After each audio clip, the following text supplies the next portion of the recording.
Haleluya, puji nama Tuhan. Salam sejahtera di dalam kasih kita Tuhan Yesus Kristus. Salam jumpa lagi dalam Renungan 79 Keluarga Jemaat GPDI El Shaddai Magelang. Tuhan memberkati setiap kehidupan kita. Mari kita mau deklarasikan revival terjadi dalam hidup kita. Revival, saya berubah, saya berkarya, saya menjadi berkat. Puji nama Tuhan. Tuhan berkati kita semua. Firman Tuhan saat ini saya beri tema menghindari kehidupan yang merugikan. Kita lihat Amsal 23 ayat 20 sampai ayat 21. Demikian firman Tuhan. Janganlah engkau ada di antara peminum anggur dan pelahap daging.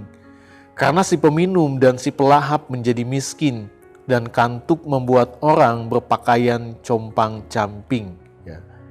Bapak, Ibu, dan Saudara yang diberkati Tuhan, kalau kita melihat ayat ini sedang mengingatkan, menasihati kita tentang bahaya terlibat dalam gaya hidup yang dikatakan di sini peminum anggur dan pelahap daging. Karena hal itu dapat merugikan hidup kita secara fisik, emosional, dan spiritual, rohani kita. Nah, apa yang dimaksud dengan peminum anggur dan pelahap daging? Yang pertama kita lihat, peminum anggur. Ini berarti minum berlebihan sampai mabuk. Kalau kita lihat di dalam salinan bahasa Indonesia masa kini dikatakan dalam Amsal 23 ayat 20, janganlah bergaul dengan pemabuk. Ya. Artinya orang-orang yang hidupnya memang suka mabuk. Realita yang terjadi di hari-hari ini, ya, sejak dulu sampai hari ini. Ya. Ada begitu banyak orang yang minum untuk mabuk-mabukan, pesta pora untuk mabuk-mabukan. Ya. Kita tahu anggur kalau dalam dosis yang tepat, ya, dapat memberikan kesehatan bagi tubuh. Kalau di daerah-daerah dingin, orang minum anggur untuk apa? Menghangatkan tubuh mereka, untuk menyehatkan tubuh. Namun ketika diminum dalam jumlah yang berlebihan, kita tahu sendiri dapat mengakibatkan banyak masalah. Artinya orang yang mabuk oleh anggur, oleh minuman keras, dapat menyebabkan banyak masalah. Masalah dalam dirinya, masalah bagi orang lain. Dan sekali lagi realita yang terjadi bagi orang-orang yang suka mabuk. Yang pertama, kehilangan kendali. Peminum anggur berlebihan sampai mabuk akan kehilangan kendali atas dirinya sendiri. Mereka menjadi rentan melakukan tindakan yang tidak pantas dan bahkan berbahaya. Saya pernah melihat banyak orang yang orang-orang mabuk, ya, dengan sikap-sikap mereka yang membahayakan orang lain, bahkan membahayakan diri mereka. Hal-hal yang mereka lakukan yang tidak sepantasnya, yang bertentangan dengan firman Allah, ya, bertentangan dengan hukum yang ada di negara kita. Sehingga kita lihat sendiri banyak orang mabuk, ya, ditangkap oleh pihak yang berwajib, ya, dimasukkan ke dalam penjara. Karena ada yang membunuh, ya, ada yang menganiaya orang. Kenapa? Karena mabuk. Ya. Banyak hal yang terjadi. Kehilangan kendali. Ya.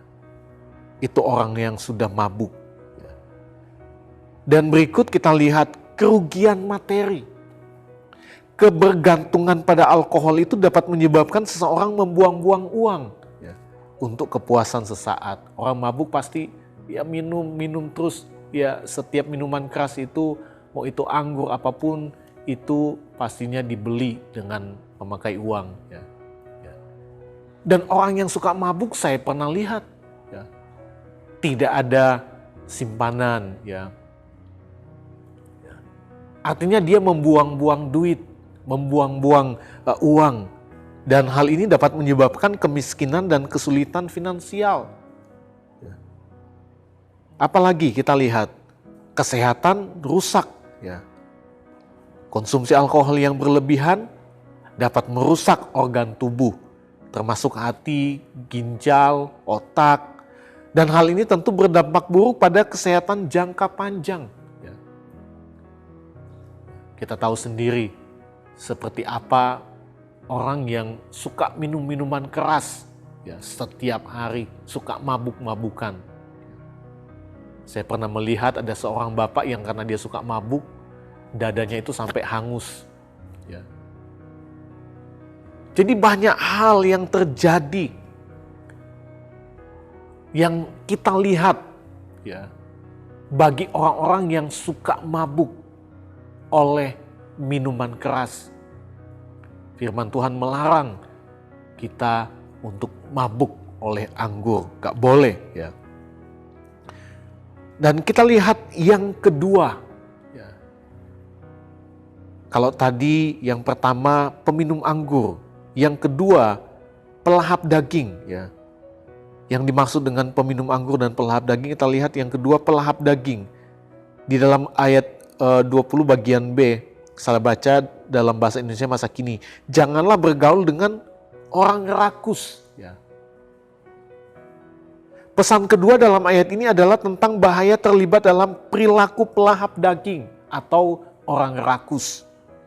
Pelahap daging atau orang rakus ini merupakan ungkapan untuk orang yang hidup mementingkan kenikmatan dunia, kesenangan duniawi di atas segalanya. Jadi lebih mengutamakan kesenangan duniawi daripada hal-hal yang lebih rohani. Ya. Contoh orang yang mementingkan kesenangan duniawi, kenikmatan duniawi, ketidakpuasan. Orang rakus atau pelahap daging selalu ingin lebih dan lebih lagi. Ya. Orang yang hidup oleh kesenangan duniawi akan mau lebih dan lebih lagi. Mereka tidak pernah merasa puas dengan apa yang mereka miliki. Dan selalu ingin lebih, tidak mau mengucap syukur. Orang yang mementingkan kesenangan duniawi tidak akan pernah mengucap syukur. Padahal firman Tuhan katakan dalam 1 Tesalonika 5 ayat 18, mengucap syukurlah dalam segala hal, sebab itulah yang dikehendaki Allah di dalam Kristus Yesus bagi kamu. Orang yang mementingkan kesenangan duniawi tidak akan pernah bisa mengucap syukur. Apa yang dilakukan adalah bertentangan dengan firman Allah. Ya. Kehilangan prioritas. Orang yang lebih mementingkan kesenangan duniawi, dia akan kehilangan prioritas saat seseorang terlalu terpaku pada kesenangan duniawi. Mereka cenderung mengabaikan hal-hal yang lebih penting dalam hidupnya, seperti keluarga, tanggung jawab, dan hubungan dengan Tuhan. Dan tentu hal ini banyak terjadi di sekitar kita, bahkan dalam gereja. Ada banyak orang Kristen yang lebih mementingkan kesenangan duniawi, ya, daripada keluarga, ya, daripada tanggung jawab, bahkan tanggung jawab kepada Tuhan. Sebagai orang Kristen yang sudah ditebus oleh Tuhan, yang harusnya kita menghargai, beribadah kepada Tuhan, menyembah Tuhan. Tapi karena kesenangan dunia di atas segala-galanya, dia mengabaikan semuanya. Dia mengabaikan hubungannya dengan Tuhan. Bahkan kita lihat, orang yang mementingkan kesenangan dunia adalah mengalami kehancuran spiritual, rohani yang ambruk, rohani yang merosot. Orang yang hidup dalam kesenangan duniawi cenderung jauh dari Tuhan. Mereka melupakan nilai-nilai hidup rohani, hidup jauh dari hadirat Tuhan dan tidak melakukan firman Tuhan yang berdampak kepada apa? Pertumbuhan rohani itu nggak ada, bahkan mati rohaninya. Karena apa? Kesenangan duniawi di atas segala-galanya. Dan kita lihat akibat dari gaya hidup yang merugikan, ya, seperti yang dikatakan oleh firman Tuhan, mabuk oleh anggur, lebih mengutamakan kesenangan duniawi. Di dalam ayat 21 dikatakan, karena si peminum dan si pelahap menjadi miskin dan kantuk membuat orang berpakaian compang-camping. Artinya hal ini berbicara tentang kehancuran pribadi. Kebiasaan buruk ini, yaitu gaya hidup mabuk dan kesenangan duniawi, akan merusak hidup seseorang secara pribadi. Rohaninya akan rusak, mati. Yang pada akhirnya membuat dia kehilangan hidup kekal. Kalau tidak ada pertobatan, ya kehilangan hidup kekal.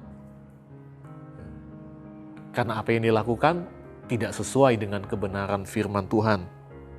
Itu sebabnya nasihat firman Tuhan mengingatkan setiap kehidupan kita, jangan bergaul dengan mereka yang hidupnya hanya akan merugikan kita sendiri, merugikan pribadi kita, rohani kita di hadapan Tuhan, membuat rohani kita mati.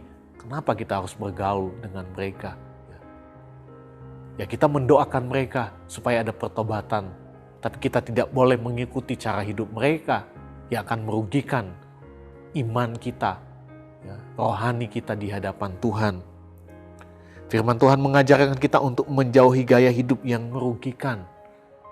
Berdoa dan mohon pimpinan Roh Kudus untuk memberikan kekuatan kepada kita menjauhi gaya hidup yang merugikan jasmani dan rohani.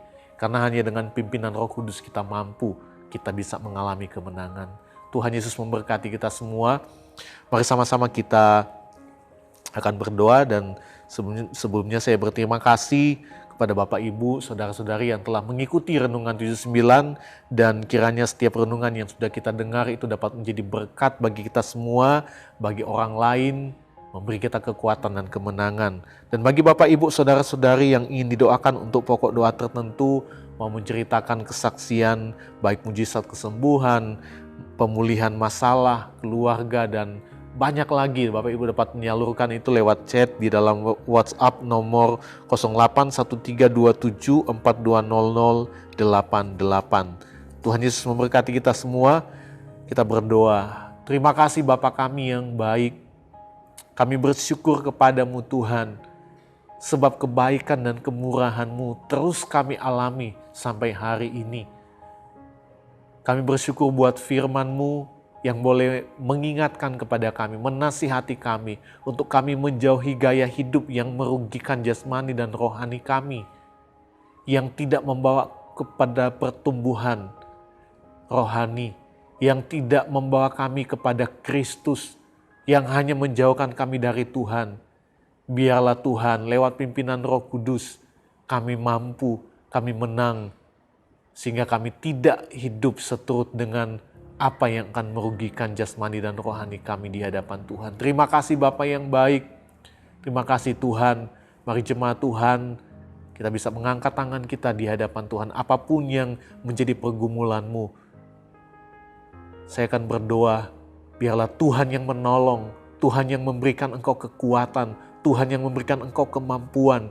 Dia memberikan engkau kemenangan di dalam nama Yesus. Setiap pergumulan hidupmu, Dia adalah jawaban.